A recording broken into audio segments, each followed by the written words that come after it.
Jean-François Mignard, je suis membre de la Ligue des droits de l'homme, donc j'ai été secrétaire général quelques années.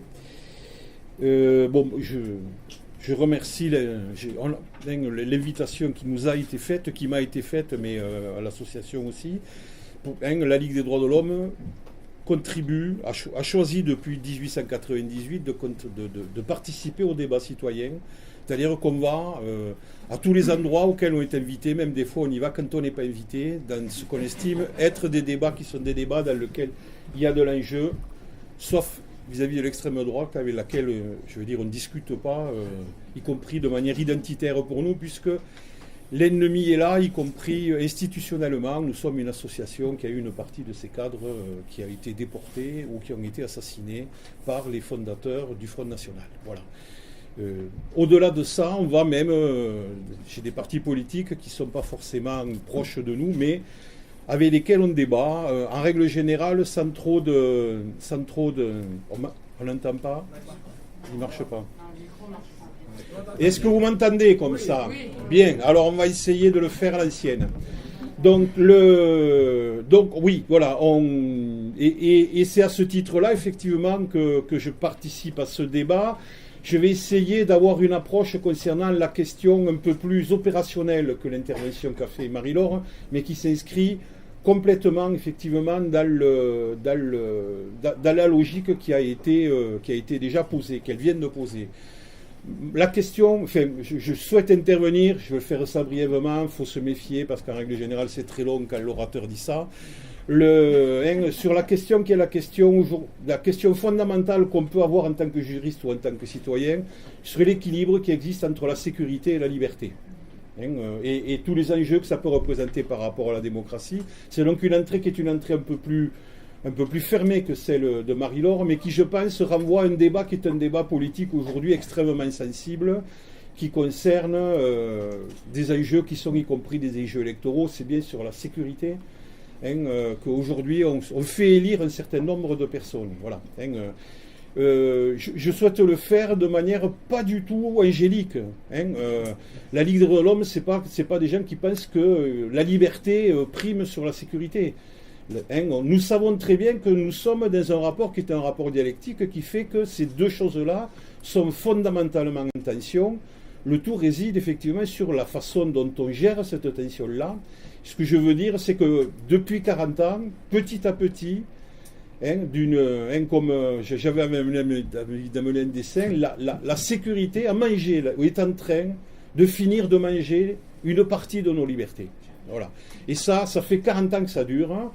Et ce qui est en train de se passer dernièrement, par exemple, qui est lié à la question de l'introduction d'un certain nombre de règles de l'état d'urgence à l'intérieur de nos propres lois, au prétexte que nous serions en lutte contre le terrorisme, n'est que la continuité ou l'accélération d'un processus qui est un processus qui a traversé notre société et qui a été porté par tous les gouvernements, de droite ou de gauche.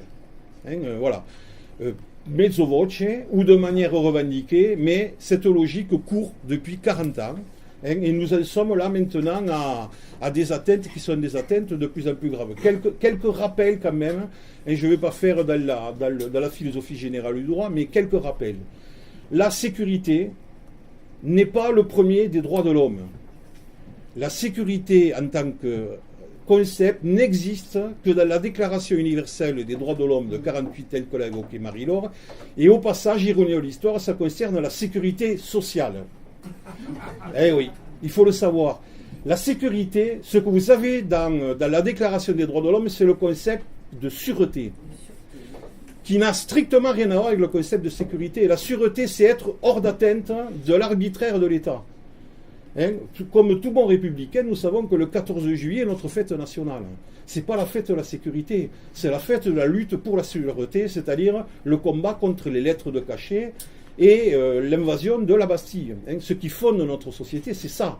Ce n'est pas le fait d'être en sécurité, c'est le fait de ne pas être asservi, effectivement, à un État qui est un État autoritaire. Pour autant, se posent effectivement des questions qui sont des questions de sécurité. Mais rappelons quand même ces principes-là. De manière au moins à savoir de quoi on parle. Quelques éléments aussi dont je vais essayer très rapidement de les montrer qui sont en train de basculer. Nous sommes dans une règle du jeu social qui est que les droits priment sur les devoirs. Nous avons des devoirs parce que nous avons des droits. Nos pères fondateurs de la République se sont battus contre l'ancien régime qui était fondé sur une société dans laquelle effectivement on avait des droits parce qu'on avait des devoirs. Nous avons fondamentalement des droits, le droit à la sûreté en fait partie, et nous avons un seul devoir, réellement, le plus terrible de tous, c'est le respect des droits des autres. C'est notre fonctionnement. Alors ça, c'est quelques principes fondamentaux dont il faut se rappeler quand on aborde cette question-là. Autre élément aussi qui est un élément important, qui va de pair avec ce principe-là, c'est que la liberté prime sur sa restriction. C'est-à-dire que l'interdit n'est qu'exceptionnel et que le droit commun, c'est la liberté. Vous voyez, aujourd'hui, par rapport à ce genre de principe-là, sur lequel, dans la situation dans laquelle nous sommes, là aussi, il ne s'agit pas c'est pour ça, par exemple, très techniquement, que je vous conseille de ne jamais demander la permission de manifester ou d'organiser une manifestation. Vous vous contentez simplement d'informer la préfecture que vous organisez une manifestation sur la voie publique, à charge au préfet éventuellement de vous l'interdire. Mais ce que vous faites valoir, c'est votre liberté, c'est votre droit. Après, il y a un certain nombre de principes qui vont être effectivement les principes d'atteinte à l'ordre public, mais encore une fois, nos principes fondamentaux sociaux, ce sont ceux-là. Alors, ce à quoi nous assistons, effectivement, aujourd'hui, c'est, depuis 40 ans, effectivement, un basculement qui est un basculement des normes. Quand je dis 40 ans, c'est pour situer un peu dans l'histoire, je vais être très rapide, c'est les fameuses lois Paye-Refit, je ne sais pas si vous vous rappelez. Voilà, ça. Voilà, là, nous avons, effectivement, alors, il faudrait remonter, mais la mise en scène de la première grande loi fondamentale qui va effectivement poser un certain nombre de principes qui vont d'ailleurs porter atteinte, 78, et il faudrait le contextualiser pour voir effectivement ce qui est en train de se passer. Mais depuis 78, c'est ça, effectivement, qui petit à petit a été la logique structurante d'un certain nombre de lois de fonctionnement que nous pouvons avoir, et nous en sommes encore une fois aujourd'hui relativement un bout du chemin. Voilà.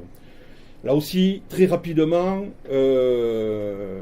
rappelons-nous, je sorte vraiment une étape, rappelons-nous la période très très forte sur laquelle nous avons vécu concernant cette question qui était la question du rapport entre la liberté et la sécurité. Je renvoie parce que c'est très marquant, c'est un marqueur pour nous, y compris en tant que hydronome, aux années Sarkozy, avec le fait que nous vivons sur cette thématique-là de la liberté et de la sécurité, sur une règle du jeu, nous avons vécu, nous l'avons dénoncé en son temps, et nous continuons à vivre sur cette logique-là, en gros, qui est un fait divers, une médiatisation, une loi. Une multiplication qui est une multiplication de la production législative concernant la question qui est la question de la sécurité, qui rend d'ailleurs le système juridique, à un moment donné, illisible et complètement instable, tellement ça s'accumule. Il y aurait une étude juridique à faire, elle a d'ailleurs déjà été faite, dans laquelle, en gros, on peut estimer qu'une quantité relativement importante de textes de loi n'ont jamais été appliqués, tellement ils sont arrivés rapidement, voire quand ils n'étaient pas pour certains contradictoires les uns avec les autres. Autrement dit, ce à quoi on a assisté, c'est une prolifération d'une montée régulière, qui est une montée régulière du sécuritaire, avec une tendance qui est une tendance lourde, qui petit à petit a fait son chemin, qui est la primauté de l'administratif sur le judiciaire, et la primauté de l'exécutif, et notamment des préfets et de la police, concernant l'exercice qui est l'exercice de la justice. Autrement dit, l'équilibre des pouvoirs, là aussi, petit à petit, s'est déstabilisé. Aujourd'hui, alors, quand on regarde, par exemple, la loi sur l'état d'urgence et sa transcription dans le code, qui est le code ordinaire, on voit très très bien que, outre le fait, alors, des choses un petit peu emblématiques, au passage, le ministre de l'Intérieur est le premier policier de France. Vous n'avez jamais entendu que le ministre de la Santé était le premier médecin, le ministre de l'Éducation nationale était le premier professeur de France. Voilà. Et on est plus facilement président de la République qu'on passe par la case ministère de l'Intérieur. Voilà. Autrement dit, c'est pas que de l'ironie, c'est aussi une réalité. Voilà. On a depuis 5 minutes. On a donc depuis ce temps-là un certain nombre de choses qui sont des choses que j'évoque, qui pourront ainsi être reprises dans le débat, c'est comme ça qu'on se récupère en règle générale, qui viennent déséquilibrer nos principes de droit et nos libertés, l'essentialisation et la naturalisation de la délinquance et le concept de dangerosité. Il y aurait dans notre société des gens qui seraient a priori dans une carrière délinquante et potentiellement dangereux, et il s'agirait de les enfermer, peine de sûreté, parce que ceux-là sont dangereux. Ça, c'est complètement à l'encontre de nos principes de droit. On est jugé en fonction de ce qu'on fait, on n'est jamais jugé en fonction de ce qu'on est. Voilà. Là, on est en train de passer dans un système dans lequel on va être jugé en fonction de ce qu'on est, pas en fonction de ce qu'on fait.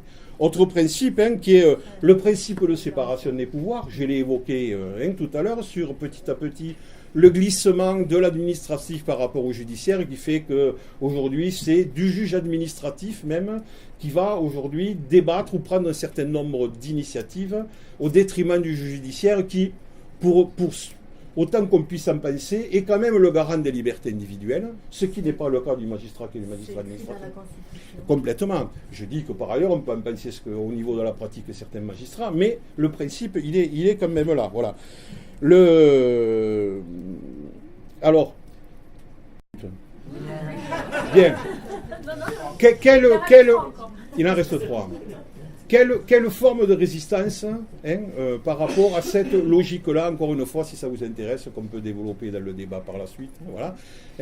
Il me semble qu'il y a 3 formes, on a connu 3 formes de résistance de manière très schématique comme ça. C'est pas très original.